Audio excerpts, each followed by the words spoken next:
এক প্রকার রিসাইকেল করছি বলতে পারো। অনেক দিন থেকে ইচ্ছে ছিল ক্লে দিয়ে কিছু একটা বানানো, তাই হাতের সামনে এই ফ্রেমটি পেয়েছিলাম। আর তারপরেই মনে হয়েছিল এই ফ্রেমটিকে রিসাইকেল করা যাক।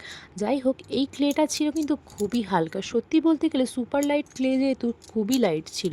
আর তার জন্য এটা দিয়ে কিন্তু প্রথমে খুবই কষ্ট হচ্ছিল কিছু বানানোর জন্য। তারপরে আস্তে আস্তে করে অনেকগুলো বল বানিয়ে নিয়েছিলাম, আর সেই বলগুলো দিয়ে এরকম ছোট ছোট ফুলের শেপ দিয়ে নিচ্ছিলাম। আর তারপরে অনেকগুলো কালার কম্বিনেশন করে এই একটার পর একটা অনেকগুলো ফুল বানিয়ে নিয়েছিলাম।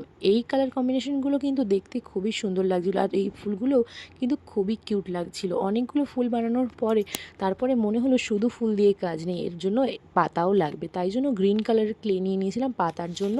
আর তারপরে সেটাকে শেপ করে এরকমভাবে ডিজাইন করে পাতা বানিয়ে নিয়েছিলাম। আর তারপরে এই সবগুলোকে ফ্রেমের চারধারে সুন্দর করে লাগিয়ে দিয়েছিলাম।